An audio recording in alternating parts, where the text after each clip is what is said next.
Bismillahirrahmanirrahim. Alhamdulillahirabbil alamin. Wassalatu wassalamu ala asyrafil anbiya'i wal mursalin sayyidina wa habibina wa qurrati a'yunina Muhammadin wa ala alihi wa sahbihi ajma'in.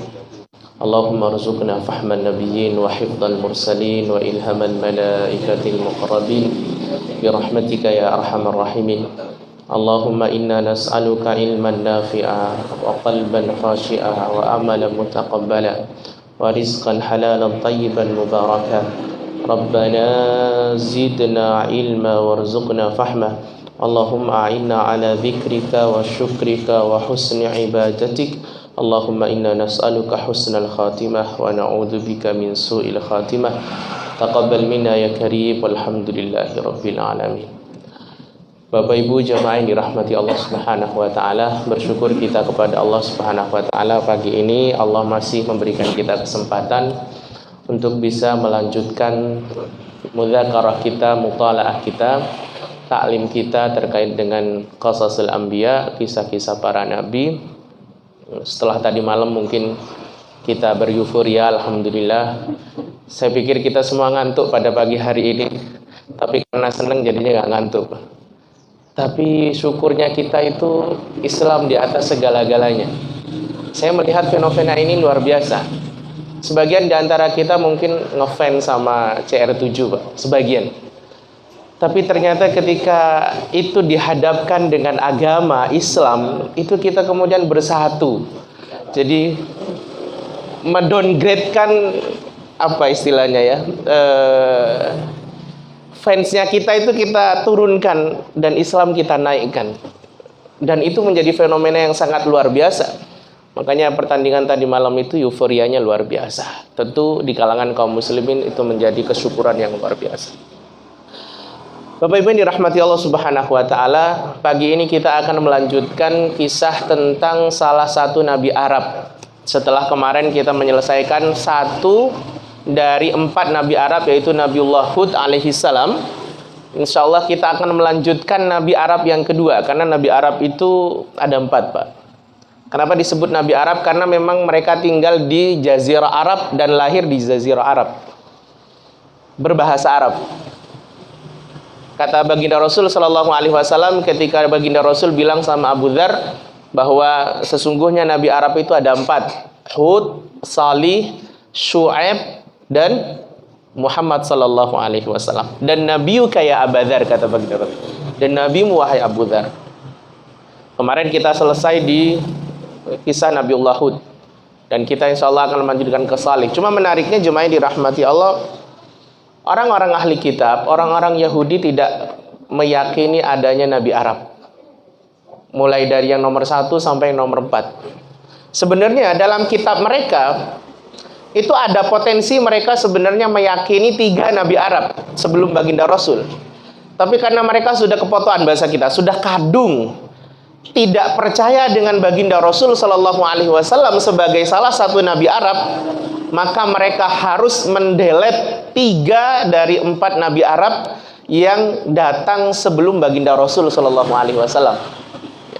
Maka di dalam kitab Ibnu Katsir dikatakan, inna hatainil ummataini la ya'rifu khabarahuma ahlul kitab. Hud dan Salih itu tidak ada dalam kitab Bible kisahnya, didelete. Walaysa lahuma dzikra fi kitabihimut Taurah, juga tidak ada dalam Taurat, dalam perjanjian lama, tidak ada, Pak. Karena kalau mereka meyakini adanya nabi Arab sebelumnya, maka itu menuntut mereka untuk juga meyakini adanya nabi Arab yang terakhir, yaitu baginda Rasul sallallahu alaihi wasallam. Padahal sebenarnya Nabiullah Musa alaihi salam itu dalam Al-Qur'an dikatakan bahwa beliau pernah menjelaskan kepada mereka tentang kisah 2 nabi Arab itu, Nabi Hud dengan Nabi Salih. Kata Nabiullah Musa, alam ya'tikum naba'ul ladzina min qablikum qaumi nuhi wa 'adi wa thamud wal ladzina min ba'dihim. Apakah kalian bukankah telah datang kepada kalian naba, berita tentang apa yang terjadi kepada kaum sebelum kalian, yaitu kaumnya Nabi Nuh, kaumnya Nabi kaum Ad, dan juga kaum Samud. Kaum Ad itu kan kaumnya siapa, Pak? Kaum Nabi Hud. Kemudian kaum Samud itu kaumnya Nabi Saleh. Mereka semua diazab oleh Allah Subhanahu wa taala sehingga tidak ada yang tersisa kecuali yang beriman. Termasuk nanti kaumnya Nabi Thamud atau kaumnya Nabi Salih yaitu Thamud itu adalah titisan dari, ada yang mengatakan, Imam Al-Qurtubi mengatakan itu juga keturunan dari kaum Ad.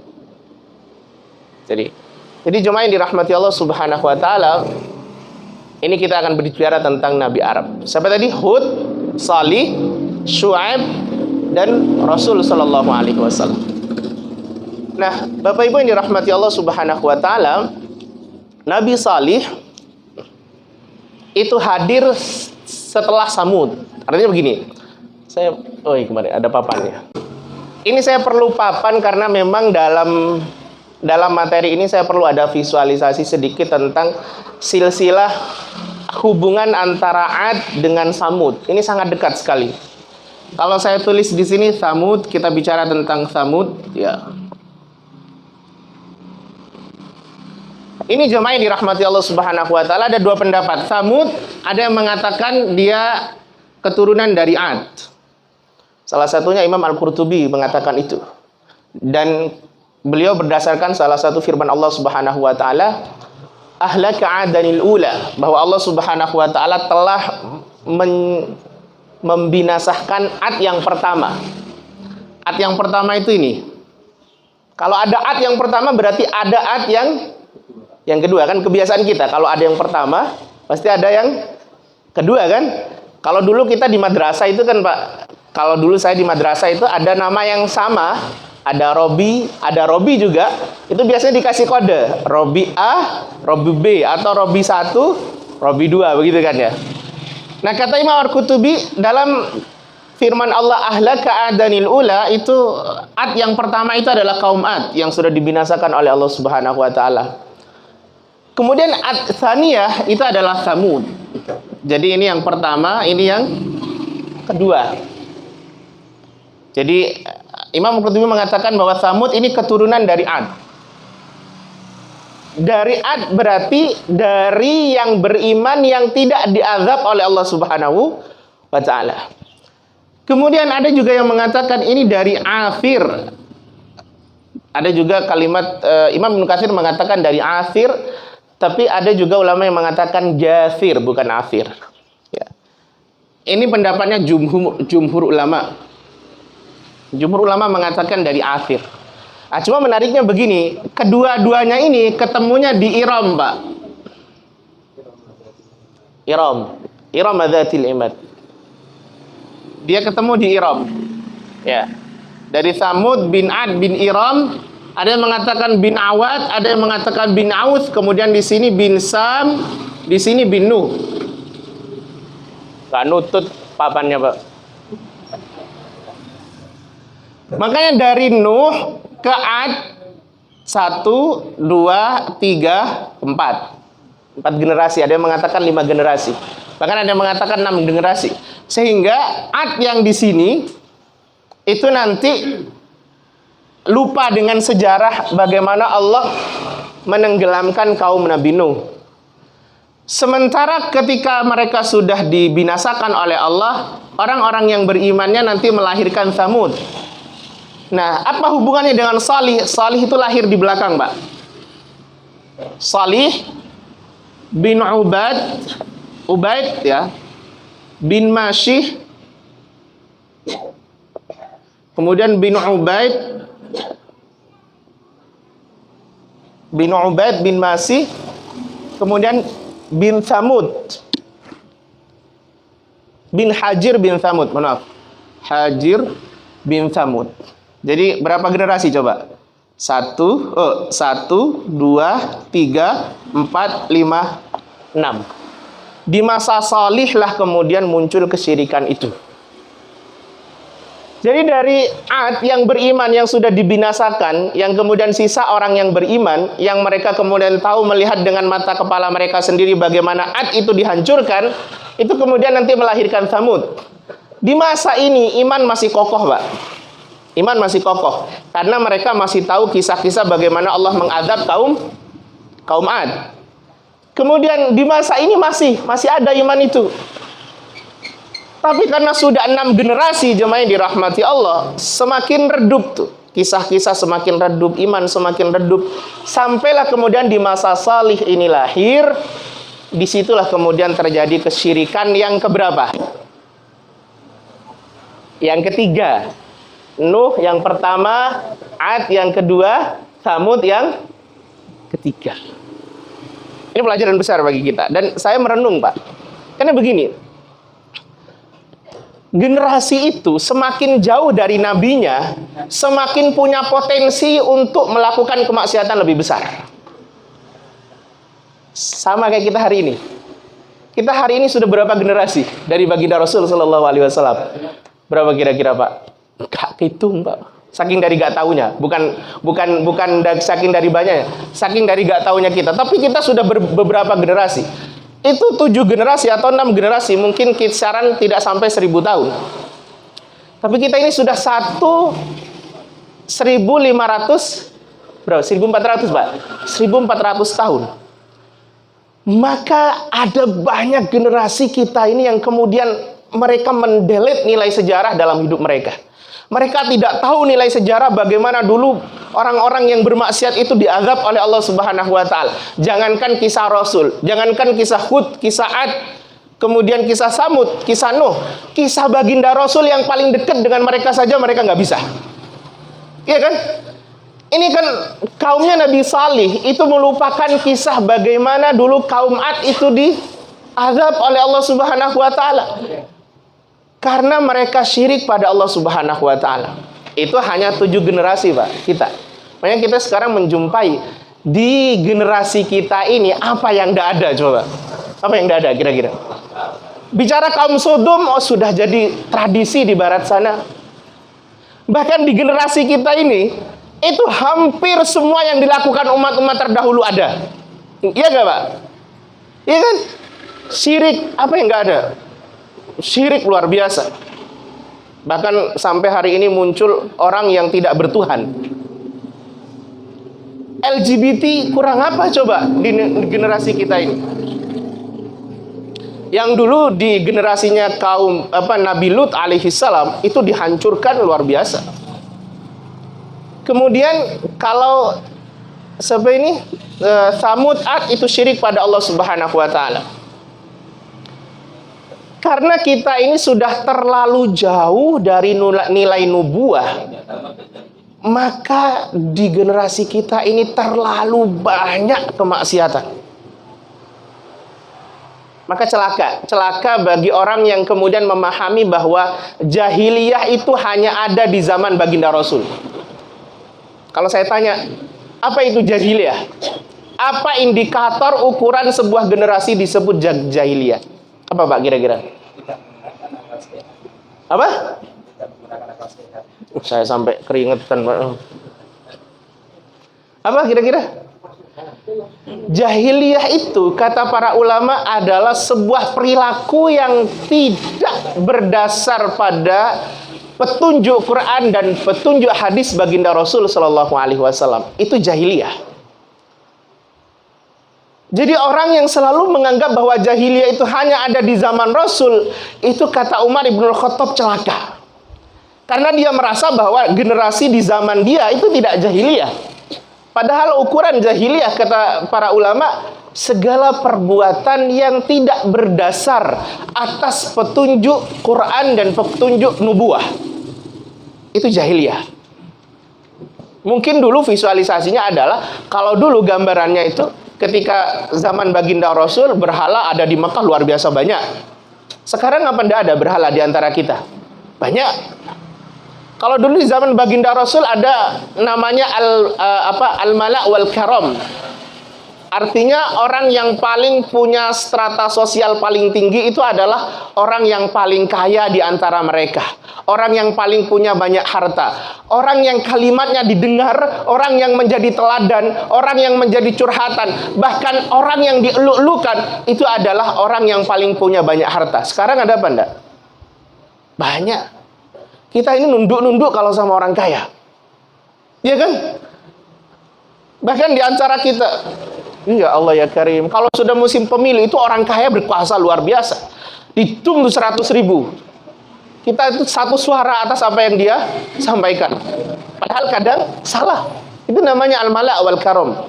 Dulu di zaman baginda Rasul itu disebut zaman jahiliyah. Itu karena mereka punya sistem pernikahan yang luar biasa, tidak manusiawi. Bagaimana ada seorang perempuan namanya nikah liwa namanya Pak. Jadi seorang perempuan masih perawan dan siap untuk dinikahi. Dia hanya kemudian menancapkan bendera di depan rumahnya. Itu pertanda bahwa dia sudah siap untuk dinikahi. Dan itu pertanda bahwa siapa saja yang berminat sama dia bisa masuk ke dalam rumahnya, masuk ke dalam kamarnya. Kalau dia berhajat sama laki-laki itu, dia kemudian menggauli perempuan itu. Dan itu terjadi beberapa kali. Siapa saja. Ketika sudah 5, 10 gitu, baru kemudian orang perempuan ini hamil. Maka semua yang merasa pernah masuk ke dalam kamarnya dipanggil Pak. Dan perempuan itu disuruh milih. Kamu milih siapa? Siapa yang berhak atas janin di dalam perutmu? Sekarang ada apa enggak? Sekarang lebih ya Rahman ya Rahim. Sekarang ini sampai ada namanya seorang adik dengan kakaknya coba. Ibu sama anaknya coba. Bahkan ada suami yang tega untuk kemudian menjajakan istrinya agar kemudian dia bisa mempertahankan ekonominya. Bahkan kita beberapa ini kasus di Indonesia yang mayoritas Islam. Bagaimana di Eropa sana, bagaimana di barat sana yang mereka tidak kenal Islam.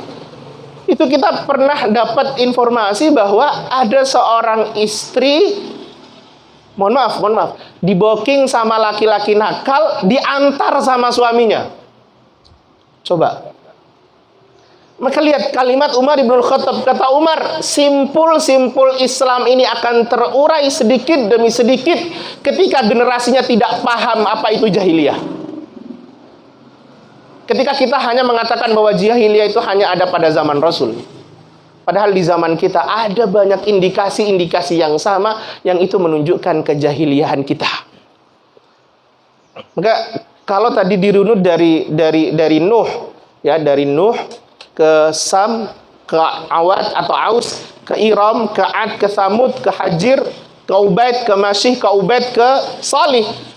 Itu dari Ad ke Salih itu 7 generasi. Maka mereka lupa dengan bagaimana dulu nenek moyangnya diazab oleh Allah Subhanahu wa Ta'ala. Sehingga mereka melakukan kesyirikan yang sama sebagaimana yang dulu dilakukan oleh nenek moyang mereka. Itu Pak. Kenapa kemudian gambarannya jadi semakin jauh dari nubuah, semakin punya potensi untuk kita ini lupa dengan Al-Quran, lupa dengan sunnah baginda Rasul Sallallahu Alaihi Wasallam. Kita ini kan sudah berapa generasi, sudah banyak Pak dari baginda Rasul. Tapi uniknya, saya selalu berpikir kenapa kemudian ya umat Muhammad ini padahal sudah banyak kemaksiatan dari berbagai macam kaum yang dulu itu kemaksiatan di kita sudah jadi satu tuh. Ada LGBT-nya, ada syiriknya, ada apa lagi itu, ada zinanya dan lain sebagainya. Itu jadi satu, di kita ada semua. Tapi kenapa nggak diazab ya? Kenapa kira-kira Pak? Karena di antara kita, walaupun tidak ada nabi, ada banyak penyampai-penyampai wahyu yang selalu mengingatkan kita. Maka nanti kita akan paham bagaimana di kisah Nabiullah Salih alaihissalam. Cuma saya sampai jam 7 Pak. Mudah-mudahan nanti kalau enggak ini kita sambung lagi ya. Nah, cuma yang dirahmati Allah Subhanahu wa Ta'ala, paham ya? Kenapa kemudian terjadi kesyirikan lagi? Karena generasinya sudah terlalu jauh ya. Nah, di mana tempatnya Nabiullah Salih, kaum Thamud? Bapak kalau pernah umrah ada namanya Madinah Al-Munawwarah.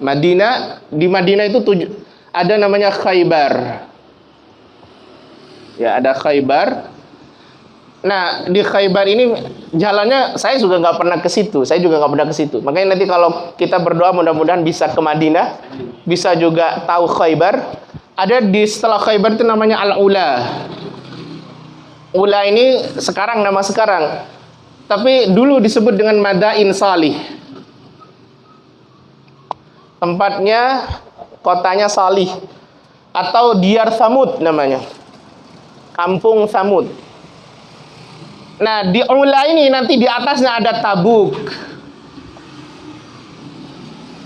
Memang kalau nerangin sejarah itu, Pak, kalau nggak pernah nyampe itu agak ya ada yang kurang, Pak. Maka kalau kita nerangin sejarah pernah nyampe, itu bisa luar biasa, ruhnya itu luar biasa. Nah, dari Madinah ke Al-Ula ini 320 kilo. Kemudian dari Al-Ula ke Tabuk itu 360. Maka kita tahu dalam Sirah Nabawiyah itu ketika baginda Rasul ingin berperang di Tabuk, itu Rasul perlu menempuh sekitar 700 km. Jadi dari Madinah ke Al-Ula itu 320, dari Al-Ula ke Tabuk itu 360. Artinya 680 km. Itu kemana kira-kira kalau dari Surabaya, Pak? Jakarta. Makanya nanti di sini kita akan tahu ada kisah menarik di mana baginda Rasul pernah kebablasan sholat subuhnya itu ketika momen itu. Karena baginda Rasul waktu itu selesai dari Tabuk, sudah perjalanan 680 kilo, menang di perang, sudah jalan nih, Pak. Jalan udah jauh gitu, perang lagi. Perang menang.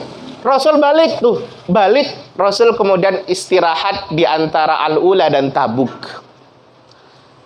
Waktu itu beliau istirahat karena sudah larut malam, beliau istirahat, beliau bilang sama Bilal waktu itu, nanti kamu yang jaga, pas subuh tolong bangunin kami semua. Karena ini para sahabat sudah sangat lelah sekali. Maka qadarullah ketika mereka semua tidur, Bilal juga ikut tidur, Pak. Dan semuanya kebablasan pada momen itu, baru mereka bangun setelah matahari ada di atas. Tapi nggak kayak kita, Pak. Besoknya kita ulangi lagi. Kalau mereka sekali dalam hidupnya. Dan itu menjadi teladan bagi kita bahwa ada solusi yang Allah berikan kepada kita ketika kita sholat subuh, malamnya terlalu malam karena ada tugas, ada amanah, ada nobar. Nobar dah maksud di sini. Ada tugas yang membuat kita betul-betul capek luar biasa. Subuhnya kok kebablasan.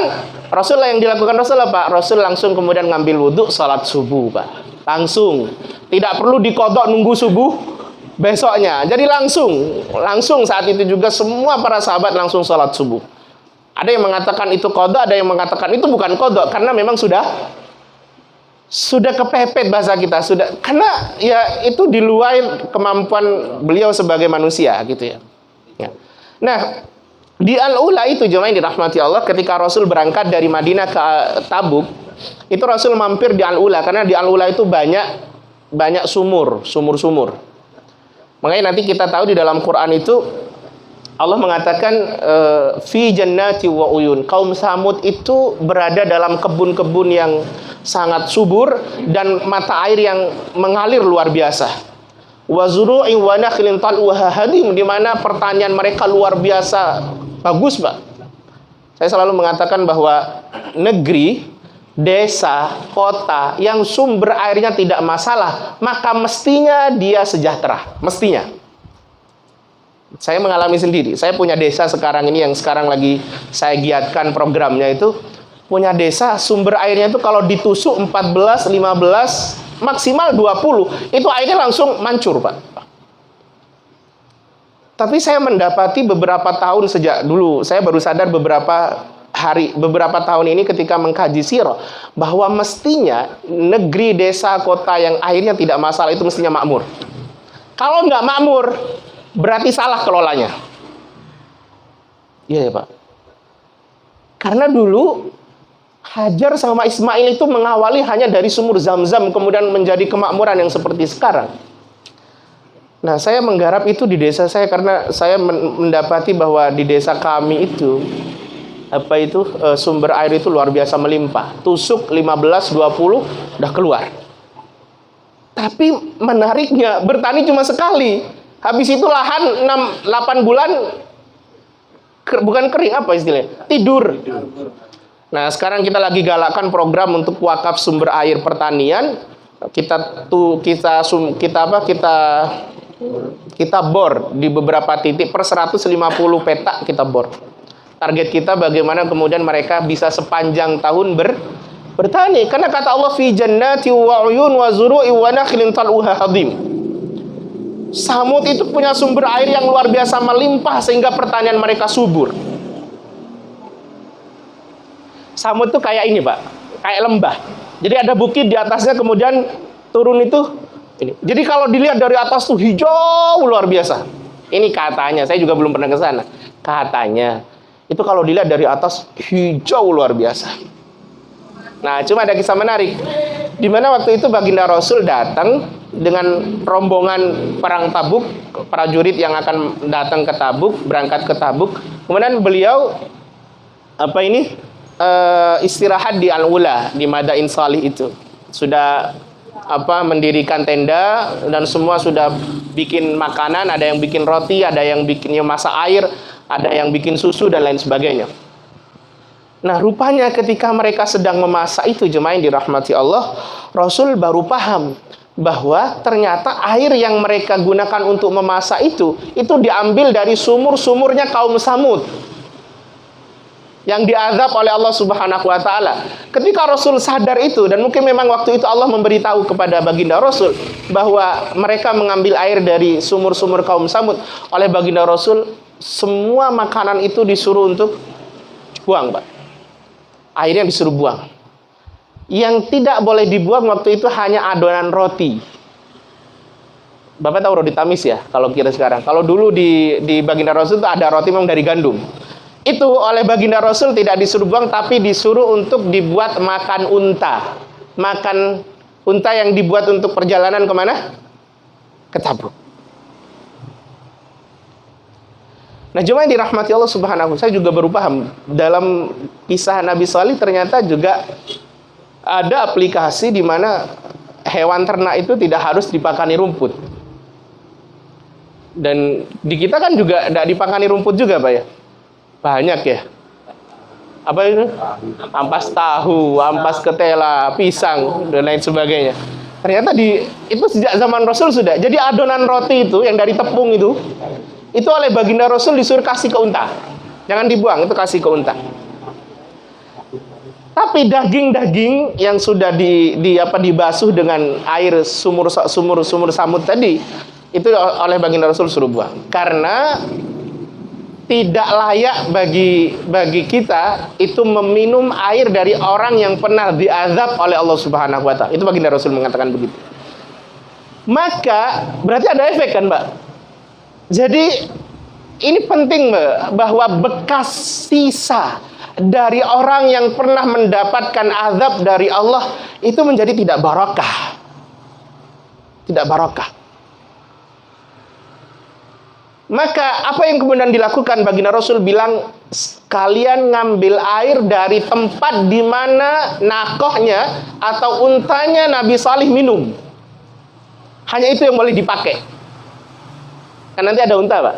Kan Salih itu kan salah satu mukjizatnya adalah bisa ngeluarin unta dari batu. Dan unta itu nanti akan bersama kaum Samud beberapa bulan, ada yang mengatakan beberapa tahun, sampai akhirnya mereka nggak sabar. Nah, itu selama unta itu kemudian minum di salah satu sumur. Nah, oleh baginda Rasul, kalian hanya boleh bisa mengambil air dari tempat di mana untanya Nabi Salih minum. Ambil di situ.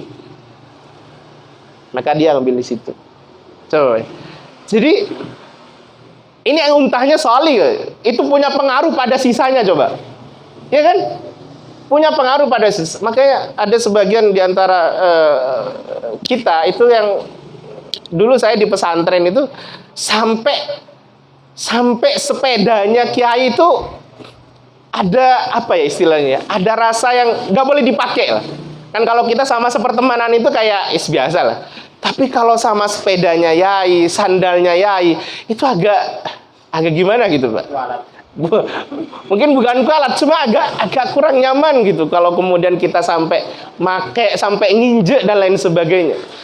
Ini kan sama Salih, untanya sampai sisa minum untanya. Sumur yang dibuat untuk unta itu minum, itu sampai ternyata punya keberkahan tersendiri. Gitu kan? Nah, jemaah yang dirahmati Allah Subhanahu wa taala, itu silsilah dari Nabi Salih. Kemudian di mana tempat mereka kemudian tinggal ya? Tadi di mana? Di antara Madinah dan Tabuk. Di antara Madinah dan Tabuk. Tapi biasanya sekarang katanya kalau mau ke Al-Ula itu perlu ke Khaybar dulu. Khaybar baru ke Al-Ula. Tidak boleh kan kalau dulu jalan kaki Pak, pakai unta. Kalau sekarang kan nggak bisa, mobil langsung nerabas gitu kan, perlu pakai jalur. Nah, jemaah dirahmati Allah, cuma ada pesan baginda Rasul begini. Janganlah kalian masuk ke dalam negeri yang diazab oleh Allah illa an takunu bakin. Kecuali kamu masuk dalam keadaan menangis. Nah, ini yang masalah di kita ini, Pak. Jadi baginda Rasul itu nyuruh kita untuk jangan masuk ke tempat di mana Allah pernah mengazab sebuah generasi di situ, kecuali kamu masuk dalam keadaan menangis. Sekarang kebalik, Pak. Ada banyak tempat-tempat yang pernah diazab dijadikan tempat wisata. Tempat wisata. Yang ketika kita masuk ke dalam tempat itu bukan bakin, tapi dhahikin, farihin. Selfie. Ya Rabb, ya kan. Sungai Nil itu kan adalah tempat di mana Allah mengazab siapa? Fir'aun. Mestinya ketika kita datang ke tempat itu, ya bukan selfie itu, tapi kita coba berenung bagaimana Allah dulu membinasakan Fir'aun. Datang ke Al-Ula, itu mestinya kita merenung bagaimana Allah Subhanahu wa taala membinasakan kaum Samud dan lain sebagainya. Itu kalimat baginda Rasul, bahwa kita tidak diperkenankan masuk ke sebuah negeri yang pernah diazab oleh Allah, melainkan kita bakin tuh menangis. Wallahu alam. Ya jemaah dirahmati Allah Subhanahu wa taala, lantas bagaimana cara Nabiullah Salih mendakwahkan tauhid kepada mereka-mereka yang waktu itu syirik pada Allah Subhanahu wa taala? Jemaah dirahmati Allah, ada beberapa cara Nabiullah Salih mendakwahkan tauhid, mendakwahkan Islam mendakwahkan agama Allah ke kaum Samud. Yang pertama adalah Nabiullah Salih alaihi salam itu mengajak mereka kepada tauhidullah, dan itu semua Nabi Rasul melakukan itu. Tidak ada seorang Rasul yang diutus ke muka bumi melainkan pasti dakwahnya, konten dakwahnya adalah tauhid. Dan itu juga mesti yang harus diwarisi oleh para ulama. Sebelum dia mendakwahkan yang lain, dia perlu dakwah tauhid. Bagaimana orang kenal sama Allah, bagaimana mereka mengesahkan Allah dan lain sebagainya. Lihat kalimat Nabi Salih. Wa ila thamuda akhahum salihah. Dan kepada kaum Thamud kami utus akhahum, saudaranya. Kan memang kalau lihat dari silsilahnya, itu Salih kan saudaranya mereka, sama-sama keturunan Thamud, ya kan? Akhahum salihah. Qala ya qaumi ibudullaha ma lakum min ilahin ghairuh. Kata Nabi Salih, wahai kaumku, ubudullah. Sembahlah Allah Subhanahu wa taala, tidak ada bagi kalian sesembahan atau Tuhan selain Allah Subhanahu wa taala. Jadi jemaah dirahmati Allah Subhanahu wa taala, dari dulu, dari sejak zaman Nabiullah Nuh alaihi salam, di mana awal kesyirikan dimulai, sampai kepada baginda Rasul, memang tugas para nabi menyebarkan tauhid, mendakwahkan tauhid. Dan selalu yang menjadi momok, yang menjadi alasan dari orang-orang yang tidak mau menerima tauhid apa? Budaya. Kalau bahasa sekarang apa katanya? Kalau bahasa dulu adalah warisan nenek moyang. Itu selalu kaum Samud, mereka mengatakan atanhana an na'budu ma ya'budu abauna wa innana la fi syakkin mimma tad'una ilaihi murib. Apakah kamu melarang kami untuk menyembah apa yang sudah disembah oleh nenek moyang kami bertahun-tahun lamanya? Kalau baginda Rasul, wa idza fa'alu fahisatan qalu wajadna 'alaiha aba'ana. Ketika mereka melakukan fahisyah, termasuk di antara kesyirikan itu, mereka mengatakan kami menemukan ini, mendapati ini, mendapatkan wasiat ini, itu dari aba'ana. Dan itu sampai nanti hari kiamat tetap momok yang akan menjadi alasan untuk orang menolak tauhid itu adalah warisan apa? Kait biyen wis ngene iki katanya. Saya nggak paham bahasa Jawa masalah. Selalu Pak. Sampean bisa cross check dari semua rasul yang diutus, selalu alasan yang pertama penolakan tauhid adalah aba'ana. Warisan nenek moyang bahasa kita. Dan itu susah setengah mati. Karena mereka memiliki figur yang jauh lebih kamu apa sih? Wah, aku dulu loh punya nenek moyang yang lebih bagus daripada kamu, lebih salih daripada kamu. Tapi dia yang nyembah sebagaimana aku nyembah. Gitu. Maka selalu alasannya begitu. Dan itu terjadi sampai nanti kita akan menemukan di kaum-kaum selanjutnya. Yaitu terakhir di kaum di dakwah baginda Rasul itu, mereka jelas mengatakan wa idza fa'alu fahisatan qalu wajadna 'alaiha aba'ana. Ditambahi lagi, wallahu amarna biha. Mereka menyangka bahwa Allah juga nyuruh begitu gitu. Lah buktinya nenek moyang kita melakukan itu, dan itu sudah puluhan ratusan tahun melakukan itu. Maka memang ilmu yang hanya berdasar pada taklid buta, itu bahaya kalau nggak bener. Kayak gini nanti jadinya. Paham ya? Kayak gini jadinya. Lah wong dulu loh, fulan itu dulu nenek moyang kita, itu kiai kita, atau syekh kita, atau ulama kita, atau orang yang kita figurin, orang yang kita teladan itu kayak gitu. Masa dia salah? Susah kan kalau gitu. Tapi yang bener kan Quran, hadis, ijma, qiyas, adalah hujahnya yang kemudian mengatakan begitu, itu mungkin baru. Makanya kita itu sangat dilarang dengan taklid buta. Itu perlu ngaji makanya Pak. Perlu ngaji. Karena kalau taklid, kita kan selama ini dari sekian banyak amal yaumi kita, itu kan banyak kan taklid buta. Kalau kita tanya kenapa kau salat sunnah rawatib duhur gitu, kita kan nggak tahu apa sih sebenarnya ini. Ya ikut itu ustadz saya begitu, saya ikut aja gitu. Jadi tidak mengilmui apa yang kita lakukan. Idealnya itu setiap kita itu mengilmui apa yang kita lakukan. Ilmu apa yang kita lakukan. Kita salat subuh tadi diilmui. Kita salat tahajud tadi diilmui. Termasuk kita nobar juga diilmui, Pak. Al-ilmu qoblal amal, betul. Al-ilmu qoblal amal. Nah, kemudian yang kedua, apa dakwahnya Nabiullah, metode dakwahnya Nabiullah Shalih alaihi salam. Nabiullah Shalih alaihi salam selain mendakwahkan tauhid, beliau juga mengingatkan kepada mereka tentang bagaimana Allah memberikan nikmat pada mereka. Bapak Ibu yang dirahmati Allah, kaum salih itu Allah kasih nikmat yang luar biasa. Pertama, Allah kasih nikmat kepada mereka adalah mereka sebagai penguasa. Kata Allah, huwa ansha'akum minal ardi wasta'marakum fiha. Selain memang Allah menyuburkan tanah mereka, Allah juga memberikan kekuasaan kepada mereka untuk mengelola tanah itu, mengelola bumi.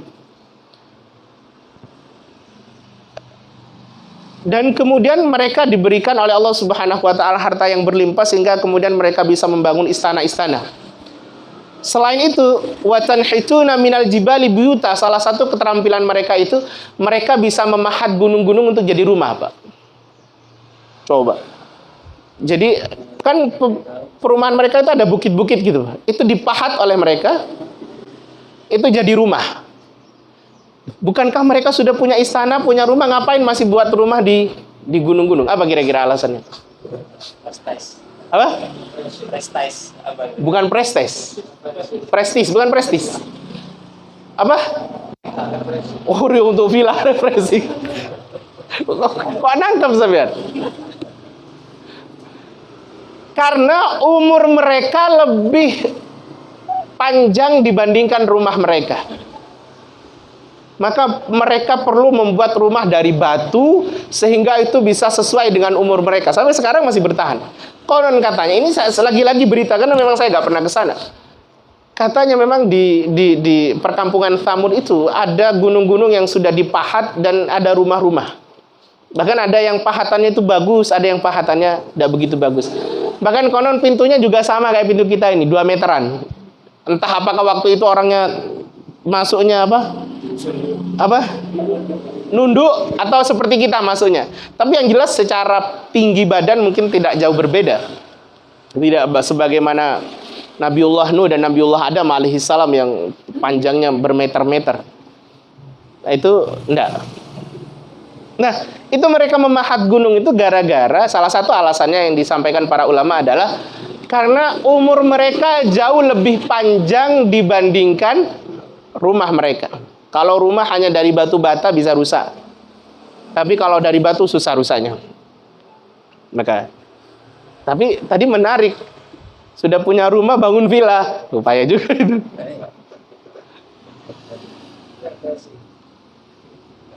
Buat apa, Pak? Investasi. Lah ternyata ada loh, ternyata ya bahwa di kaum Samud itu ada orang punya rumah, sudah punya istana, rumah udah bagus-bagus.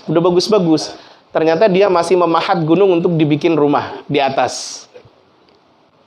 Tiba-tiba Bapak tadi bilang ada orang bangun villa di atas di puncak. Iya masuk juga. Tapi itu kan nikmat dari Allah Subhanahu wa taala yang kalau mereka syukuri itu menjadi benar gitu. Tapi masalahnya kasus di kaum Samud ini adalah mereka sudah punya istana, mereka juga sudah punya rumah di atas bukit-bukit dari batu, mereka tidak mau bersyukur. Bahkan mereka syirik pada Allah Subhanahu wa taala. Jangan setelah nanti dengar pengajian ini pulang ke rumah, orang yang bikin villa di atas puncak itu salah itu. Itu kayak kaum Samud itu. Gak boleh gitu. Poinnya ada pada zikrullah. Poinnya ada pada syukrullah. Ya. Kaum Samud itu gak mau bersyukur, gak mau ingat Allah, gak mau nyembah Allah, padahal Allah sudah ngasih kepada mereka kenikmatan yang luar biasa. Nanti kalau kita bicara tentang Nabi Ayub, Bapak taunya Nabi Ayub itu kayak apa? Sakit ya? Melarat. Padahal gak melarat. Padahal kaya raya. Betul. Padahal kaya raya. Nabi Ayub itu adalah orang terkaya di kampungnya. Punya segalanya. Ternak punya banyak, pertanian punya luar biasa, berhektar-hektar. Beliau punya budak banyak sekali. Punya anak 14 laki-laki semua salih semua. Sampai setan bilang sama Allah Subhanahu wa taala naik ke atas langit bilang begini. Ya ini kalimat dari para ulama. Ya wajar Nabi Ayub itu kemudian terus bersyukur sama engkau ya Allah karena Nabi Ayub punya segalanya. Semuanya punya dia, istrinya salihah, anaknya salih semua. Kemudian hartanya berlimpah. Coba engkau ambil semuanya, lah nanti Nabi Ayub tuh ngeluh sama engkau. Bahkan meninggalkan engkau. Diambil sama Allah. Baru sejak itu kemudian Nabi Ayub itu jadi miskin, melarat, pesakitan, anaknya meninggal semua dan lain sebagainya. Tapi menariknya, ini kalimat Nabi Ayub mungkin susah bagi orang senormal kita. Ketika istrinya waktu itu sudah 7 tahun dikasih cobaan, istrinya bilang sama Nabi Ayub, suamiku, kan engkau sebenarnya bisa minta sama Allah Subhanahu wa taala agar semuanya dikembalikan. Agar semuanya seperti sedia kala saat dulu kita jaya-jayanya. Agar engkau tidak sakit-sakitan. Memang kadang suami itu kadang terbujuk sama istri. Tapi luar biasa, Ayub enggak. Kata Ayub, apa iya kita ini pantas minta sama Allah sementara aku sudah dikasih kenyamanan selama 70 tahun lamanya, sementara aku baru dikasih ketidaknyamanan 7 tahun. Apa iya aku pantas minta sama Allah Subhanahu wa taala? Apa iya Kan nggak adil dong. Aku sudah dikasih 70 tahun nyaman, mestinya 70 tahun nggak nyaman baru aku baru minta. Coba. Makanya saya bilang, kalau manusia senormal kita, gak yakin lah wong kita dikasih apa ini? Kembung guys. Doanya mintanya. Tapi memang Allah senang begitu. Tapi memang kita punya tingkatan iman yang berbeda-beda. Jangan dibandingkan dengan Nabi Ayub lah. Cuma kita ngambil ibrahnya betapa Ayub sabar luar biasa. Nah, cuma yang dirahmati Allah Subhanahu wa taala, Salih berdakwah sama kaumnya untuk mereka mengingat bagaimana Allah memberi nikmat pada mereka. Kemudian jemaah yang dirahmati Allah Subhanahu wa taala, yang ketiga, Nabiullah Salih alaihi salam juga mendakwahkan kepada kaumnya at-tarhib, memberi peringatan. Nabi Ayub bilang sama mereka, "Atutrakuna fima hahuna aminin." Apakah kalian mengira bahwa kehidupan kalian ini akan selalu aman-aman saja? Kan hidupnya sudah nyaman, Mbak. Sudah nyaman, enak, semuanya tercukupi. Dan cuma minusnya cuma satu, mereka syirik sama Allah Subhanahu wa taala. Saya nggak tahu referensinya apakah ada dosa yang ditonjolkan selain syirik. Kan kalau di Nabiullah Lut itu yang ditonjolkan apa? LGBT-nya ya. Walaupun mereka juga syirik. Mereka syirik plus LGBT. Di kaum Samud saya tidak menemukan, ya pasti namanya orang kafir itu, Pak. Namanya orang syirik itu mereka menghalalkan segala cara. Saya kemarin sempat diskusi dengan salah seorang hakim di Surabaya ini. Beliau bilang begini, ada perusahaan besar di Surabaya ini, dia kalau bikin proyek gitu, itu dia subkan ke vendor-vendor. Dan kadang nggak dibayar. Disubkan ke vendor-vendor, jadi kayak apanya gitu, Pak, itu disubkan. Itu vendornya kadang nggak dibayar. Pernah ada vendor itu sudah nagih berkali-kali malah dijebloskan ke penjara. Yang nagih malah dijebloskan. Ini kayak kita, Pak. Yang punya utang malah yang marah. Yang dihutangi nggak marah. Jadi ditagih malah dijebloskan ke penjara. Waktu itu saya berpikir, oh, kenapa kemudian kita ini yang muslim, yang mudah-mudahan kita beriman, dianggap beriman oleh Allah Subhanahu wa taala, itu kenapa secara ekonomi kok katakanlah jauh lebih tidak cepat gitu ya, tidak begitu berani? Karena kita tahu halal haram itu, Pak. Sehingga kita hati-hati. Kalau mereka tuh gak hati-hati, Pak. Pokoknya duit. Kita mau berbuat begitu kan mikir. Bukan hanya mikir hukuman dunianya. Tapi ini kan dosa gitu. Orang punya hak tapi tidak kita tunaikan. Apa lagi itu sudah diniatkan, sudah direncanakan. Itu luar biasa dosanya. Tapi mereka nggak tahu halal haram. Mereka tahunya hanya penjara, duit, ya sudah begitu. Maka jemaah yang dirahmati Allah, kata Salih, "Atutrukuna fima hahuna amin." Apakah kalian merasa aman dengan kehidupan yang sebegini-begini terus?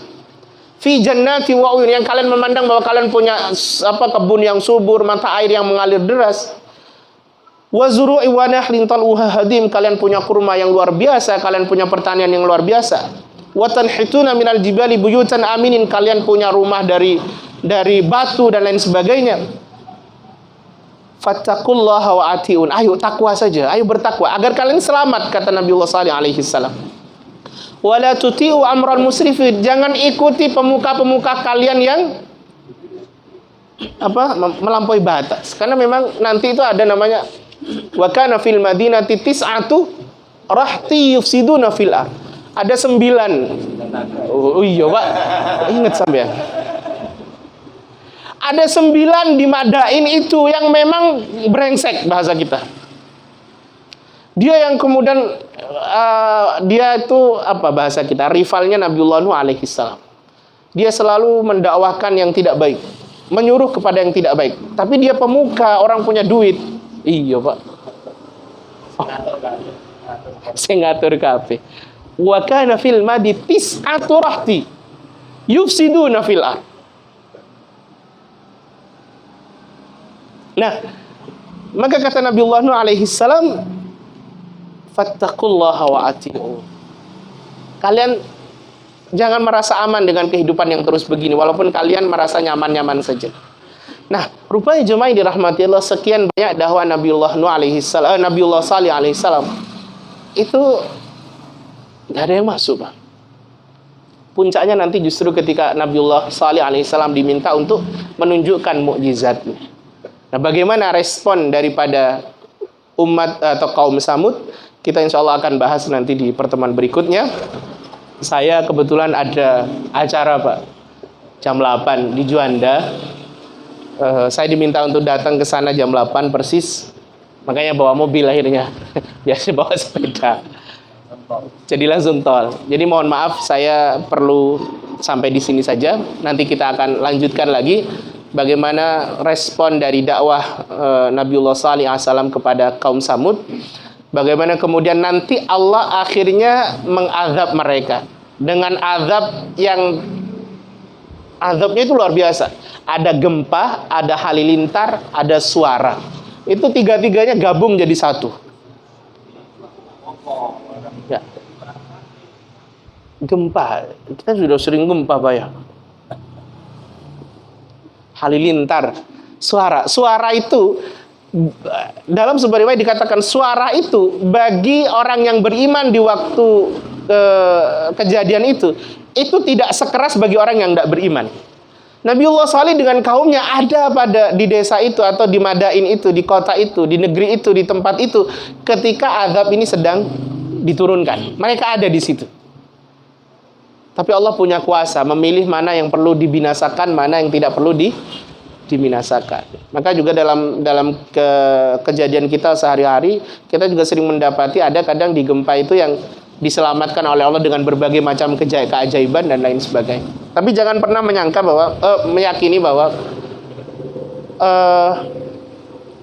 gempa atau tsunami atau banjir yang selama ini kena kepada saudara-saudara kita itu bagian dari azab. Jangan pernah. Ya. Karena Allah belum bisa, Allah tidak menghukumi itu. Tidak sebagaimana yang ada di dalam Al-Quran. Memang Allah sudah ada kalimatnya. Tapi kalau di kita ini bisa jadi itu memang musibah, teguran, ujian. Beda-beda itu, Pak. Ujian bagi siapa yang beriman, bisa jadi itu ujian untuk naikkan derajat. Bisa jadi itu teguran bagi siapa yang waktu itu banyak maksiatnya, ditegur sama Allah.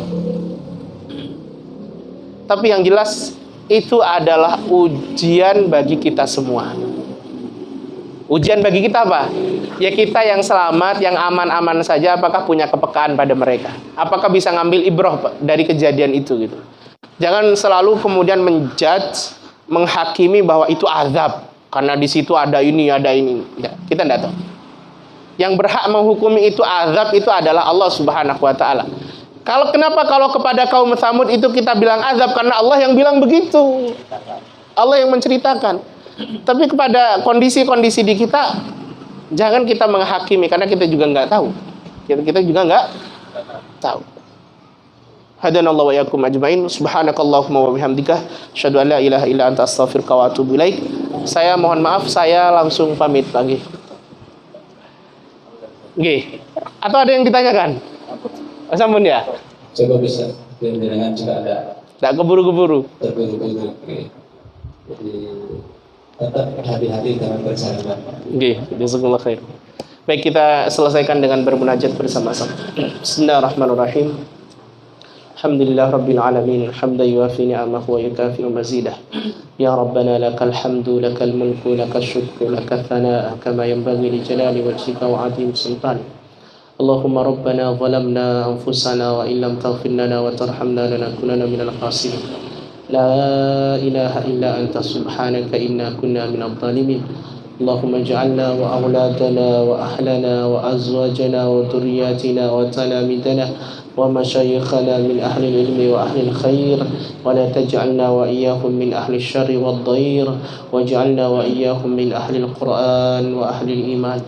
اللهم إنا نسألك حسن الخاتمة ونعوذ بك من سوء الخاتمة.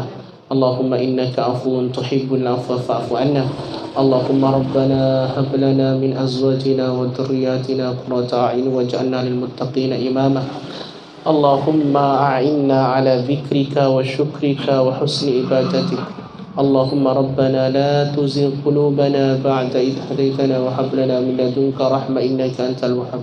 ربنا اغفر لنا واغفر ذنوب والدينا وارحمهم كما ربونا صغارا. ربنا آتنا في الدنيا حسنة وفي الآخرة حسنة وقنا عذاب النار وأدخلنا الجنة مع الأبرار يا عزيز يا غفار يا رب العالمين. صلى الله على سيدنا وحبيبنا وقرة أعيننا محمد وعلى آله وصحبه أجمعين والحمد لله رب العالمين. سبحانك اللهم وبحمدك أشهد أن لا إله إلا أنت أستغفرك وأتوب إليك. السلام عليكم ورحمة الله وبركاته. Waalaikumsalam warahmatullahi wabarakatuh. Alhamdulillah, jazakumullah khair Ustaz Farabi atas tausiah yang melanjutkan kisah Anbiya ya. Bapak Ibu sekalian, kita tadi sudah mendengarkan bersama Saya langsung main pagi. kisah Rasul yang kelima ya, Adam, Idris, Nuh, Hud, Saleh. Yang ini sudah sampaikan bahwa pada umat Saleh ini terjadi kesyirikan yang ketiga. Ada beberapa hal yang bisa kita simpulkan tadi. Yang pertama bahwa dakwah Rasul itu selalu sama, yaitu mensiarkan tauhid, mengajak umat manusia ini hanya beriman kepada Allah saja. Jadi tauhid itu hanya satu Tuhan, tidak boleh beriman kepada Allah tapi juga masih percaya dengan yang lain. Kalimat tauhid ya, hanya beriman kepada Allah. Yang kedua, bahwa tantangan dakwah Rasul itu selalu menghadapi kesyirikan, selalu menghadapi kesyirikan. Dan para ahli syirik itu mesti dalilnya sama. Iki ya wis ngene iki kait mbah-mbah biyen. Kenapa? Karena memang kesyirikan itu sepanjang sejarah tidak pernah punya dalil, tidak pernah punya hujjah, tidak pernah punya landasan ilmu.